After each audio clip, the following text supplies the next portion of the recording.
Hi hello నమస్తే welcome back to iDream media. ఈరోజు మనతో ఉన్నారు MP certified mutual fund distributor అయిన బొనిగల సలోమన్ గారు. సార్తో మాట్లాడతాం ఈక్విటీలో ఉన్న రిస్క్స్ గురించి. Hi sir. నమస్తే అండి విరాట్ గారు. సార్, ఈక్విటీ మార్కెట్ అనేది ఎప్పుడు కూడా రిస్కీయే, అది తెలిసిన విషయం. బట్ ఎలాంటి విషయాల్లో ఈ రిస్క్ అనేది దాగి ఉంటుంది, దాని నుంచి మనం ఎలా జాగ్రత్త పడాలంటారు? చూడండి విరాట్ గారు, ఇప్పుడు మనం గత కొన్ని ఎపిసోడ్స్ నుంచి పేదవారిని, మధ్యతరగతి వారిని, ప్రజల్ని ఫినాన్షియల్ అసెట్స్, ఈక్విటీస్ గురించి మనం నాలెడ్జ్ ఇచ్చుకుంటూ వస్తున్నాం. ఇప్పుడు మనకి physical assets, gold, real estate, silver, ఇవన్నీ ఫిజికల్ అసెట్స్. సో మనం ఇంతకుముందు సంప్రదాయబద్ధమైన ఇన్వెస్ట్మెంట్స్ అవి. Physical assets, real estate assets కంటే కూడా ఫినాన్షియల్ అసెట్స్ వైపు రమ్మని మనం ప్రజలను కోరుతున్నాం. ఫినాన్షియల్ అసెట్స్ అంటే ఏమిటంటే ఈక్విటీస్, అంటే సెక్యూరిటీస్ అంటారు వీటిని ఈక్విటీస్ లేదా బాండ్స్. బాండ్స్లో ఏమిటంటే ఇప్పుడు కంపెనీస్కి అప్పిస్తాము, వాళ్ళు వడ్డీ ఇస్తారు మనకి. బాండ్స్లో కొంచెం రిటర్న్ తక్కువ వస్తుంది. ఇప్పుడు మనం ప్రజలను ఏం కోరుతున్నామంటే ఎఫ్డీలు, ఆర్డీలు, post office, savings, insurance, endowment policies వద్దు.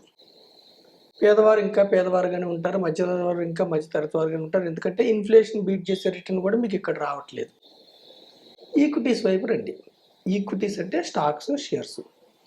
అయితే ఈక్విటీస్లో మనకేంటి ప్రాబ్లం ఏమిటంటే ఈక్విటీస్లో రిస్క్ ఉంటుంది. రిస్క్ అంటే ఏమిటి? మన యొక్క రిటర్న్ గ్యారంటీ ఉండదు, మారుతూ ఉంటుంది. అందుకని మనం అయితే రిస్క్ గురించి తెలుసుకోవడం కోసం మనం ప్రజల్ని అవేర్ చేయాలి.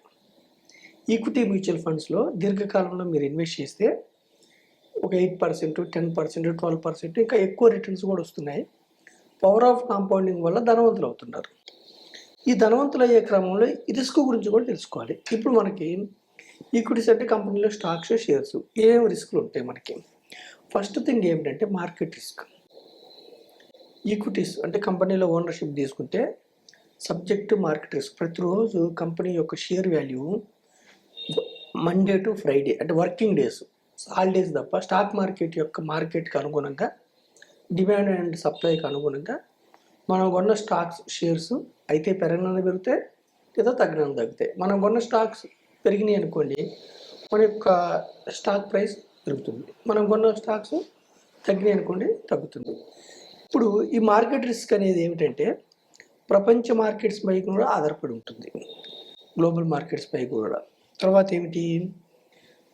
మ్యాక్రో ఫ్యాక్టర్స్ మీద ఆధారపడి ఉంటుంది. ఏమిటి మ్యాక్రో ఫ్యాక్టర్స్ అంటే ఇన్ఫ్లేషన్.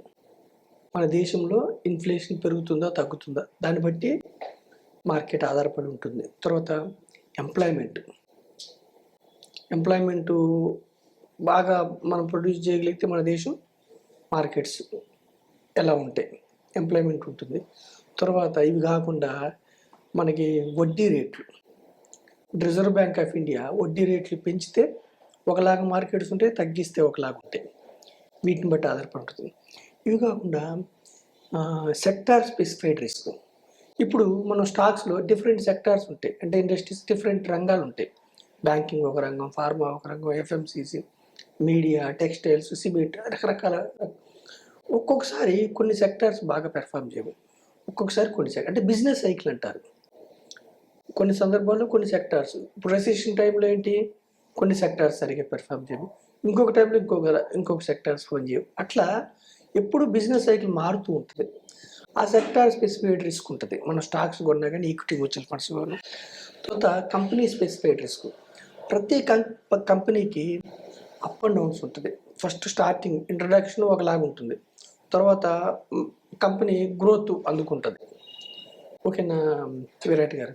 తర్వాత పీక్కి వెళ్తుంది, పీక్కి వెళ్ళిన తర్వాత మళ్ళీ డౌన్ అవుతుంది. అంటే కంపెనీ స్పెసిఫైడ్ రిస్క్ ఉంటుంది. Liquidity risk. ఇప్పుడు మనకి స్టాక్ మార్కెట్లో 5 నుంచి 6,000 కంపెనీస్ ఉన్నాయి. స్టాక్ మార్కెట్లో ఎక్కువ వాల్యూమ్ ట్రేడ్ అయ్యే వాటిలో లిక్విడిటీ తక్కువ, వెంటనే వచ్చేస్తాయి డబ్బులు. కొన్ని స్టాక్స్ ఎక్కువ వాల్యూమ్ ట్రేడ్ కావు, అక్కడ లిక్విడిటీ రిస్క్ ఉంటుంది. కొన్ని స్టాక్స్, చిన్న స్టాక్స్ పెరుగుతాయి కానీ అమ్మినప్పుడు మనకి కొనడానికి ఉండరు, లిక్విడిటీ అవ్వవు, లిక్విడిటీ రిస్క్ ఉంటుంది. సో ఇవన్నీ కాకుండా ఇంకా కరెన్సీ రిస్క్. ఇప్పుడు మనకి డాలర్తో రూపాయి మారకం విలువ ఉంటుంది. ఓకేనా విరాట్ గారు? ఇప్పుడు మన రూపాయి బలహీనపడింది అనుకోండి, అది కరెన్సీ రిస్క్ అనమాట. రూపాయి బలపడటం కానీ ఇది కానీ. ఇప్పుడు ఎఫ్పిఐలు ఏం చేస్తారు, మన రూపాయి బలహీనపడినప్పుడు బయటికి వెళ్ళిపోతూ ఉంటారు అలా. ఓకేనా? ఇలా కాకుండా ఇంకా కంపెనీ రిస్క్ ఉంటుంది. ఓకేనా విరాట్ గారు? కంపెనీకి ఒక్కోసారి బిజినెస్ బాగుంటుంది, ఒక్కోసారి డల్ అవుతుంది. సో ఇవన్నీ రిస్కులు ఆలోచించుకొని ఇన్వెస్టర్స్ ఈక్విటీస్లోకి రావాలి. అయితే ఈ రిస్క్ తగ్గించుకోవాలంటే సూత్రం ఏమిటంటే, ఈక్విటీస్లో ఈ రిస్క్ తగ్గించుకోవాలంటే డైవర్సిఫికేషన్ అనేది ఒకటి మంచి సూత్రం. డిఫరెంట్ వాటిలో పెట్టాలి. డైవర్సిఫికేషన్ ఏమిటంటే, ఒకే సెక్టార్లో పెట్టామనుకోండి విరాట్ గారు, ఆ సెక్టార్ సరిగా పెర్ఫామ్ చేయకపోతే దెబ్బతింటాం. డైవర్సిఫికేషన్ అంటే ఏం చేయాలి, మనం వివిధ సెక్టార్స్లో పెట్టాలి. ఇంకా డైరెక్ట్ స్టాక్స్ ఉంటాయి, వివిధ సెక్టార్స్లో కొన్ని స్టాక్స్, మళ్ళీ అందులో కూడా లిక్విడిటీ బాగున్న స్టాక్స్, బాగా గ్రో అవుతున్న స్టాక్స్, తర్వాత కాంపిటీషన్ చూసుకోవాలి. ఆ స్టాక్స్కి అంటే ఆ కంపెనీస్కి కాంపిటీషన్ ఏముంది ఇలా చూసుకోవాలి. డైవర్సిఫికేషన్ ఎందుకనంటే, మనకి పెద్దల సూత్రం ఏంటంటే అన్ని గుడ్లు ఒకే బాస్కెట్లో పెట్టకూడదు. అది డైవర్సిఫికేషన్. డైవర్సిఫికేషన్ చేస్తే మనకి ఏమవుతుందంటే రిస్క్ తగ్గుతుంది. అంటే మోటార్లో కొంత, ఫార్మాలో కొంత, ఇట్లా డిఫరెంట్ రంగాల్లో పెడితే. ఇంకొకటి ఏంటంటే don't time the market, time in the market. అంటే ఎవ్వరు కూడా మార్కెట్ని టైం చేయలేరు. అంటే ఎప్పుడు మార్కెట్ డౌన్ ఉంటుంది, ఎప్పుడు అప్ ఉంటుందని ఎవ్వరు ప్రిడిక్ట్ చేయలేరు. దాన్ని don't time the market. Okay, timing చేయలేరు మనం. టైం ఇన్ ద మార్కెట్ అంటే టైమింగ్ మనం చేయలేము, ఎప్పుడు పడుతుంది ఎప్పుడు పెడుతుంది. కానీ టైం ఇన్ ది మార్కెట్ మనం ఇన్వెస్ట్ చేసి దీర్ఘకాలం ఉండాలి. అది ఎప్పుడు మార్కెట్ ఏ విధంగా స్పందిస్తుందిగా, మనం ఎంతసేపు ఉండాలి, ఎంతకాలం ఉండాలి, దీర్ఘకాలం ఉండాలి. దీర్ఘకాలం ఉంటే చరిత్ర ఆధారంగా సెన్సెక్స్లో ప్యూర్గా 30 స్టాక్స్లో సెన్సెక్స్లో 30 స్టాక్స్లో ఎవరైతే 10 ఏళ్ళు పైన ఉన్నారో, సెన్సెక్స్ టాప్ 30 బిఎస్సి స్టాక్స్లో నెగిటివ్ రిటర్న్స్ లేదు. నిఫ్టీలో కూడా అంతే, టాప్ 50 ఎవరైతే దీర్ఘకాలం 10 ఏళ్ళు పైన ఉన్నారో నెగిటివ్ రిటర్న్స్ లేవు. అయితే ఇక్కడ నేను ప్రజలకు చెప్పేది ఏమంటే, ఏ స్టాక్ పడితే ఆ స్టాక్, పెన్నీ స్టాక్ కొనుక్కొని దీర్ఘకాలం ఉంటే వెల్త్ క్రియేట్ అయ్యింది అనుకోవద్దు. స్టాక్స్ ఎప్పుడు కూడా ఫండమెంటల్స్, గ్రోత్ ఆపర్చునిటీ ఎంత ఉంది, ఏ రంగం అది చూసుకొని కొనుక్కుంటే మీకు వెల్త్ క్రియేట్ అవకాశం ఉంది.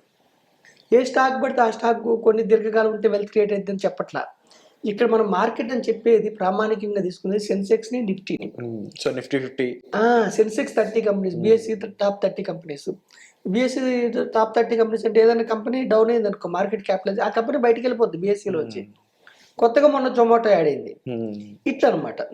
అందుకని మనం ఏం చేస్తున్నామంటే, ఆర్డినరీ ప్రజల్ని, మీకు నాలెడ్జ్ ఉండి రీసెర్చ్ చేసుకోగలిగితే డైరెక్ట్ స్టాక్స్కి వెళ్ళండి. కానీ డైరెక్ట్ స్టాక్స్లో చాలా పారామీటర్స్, డైరెక్ట్ స్టాక్స్లో మీరే ఫండ్ మేనేజరు, మీరే రీసెర్చ్ అనలిస్టు, మీరే రీసెర్చ్ టీము.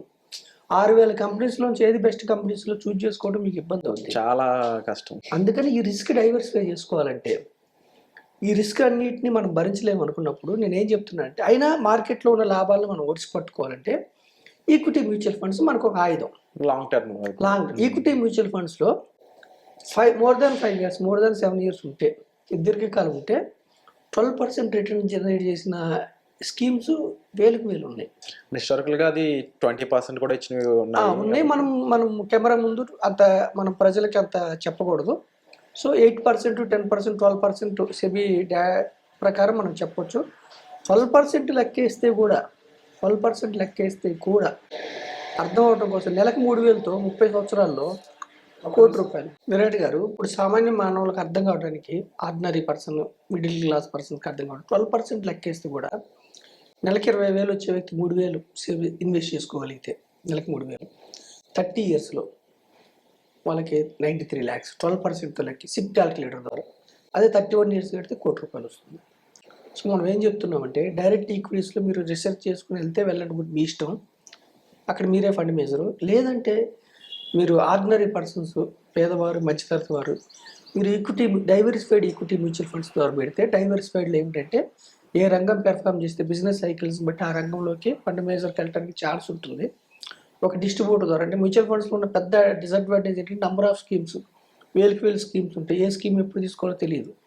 డిస్ట్రిబ్యూటర్ ద్వారా లేదంటే ఒక ఫినాన్షియల్ ప్రొఫెషనల్ ద్వారా మీరు వెళ్తే వెల్త్ క్రియేట్ చేసుకోవడానికి అవకాశం ఉంది. సో ఈక్విటీస్లోకి ఎందుకు రమ్మంటున్నాం అంటే మీకు ఫినాన్షియల్ అసెట్స్ ఈక్విటీస్లో మీకు దీర్ఘకాలంలో వెల్త్ క్రియేట్ అయింది.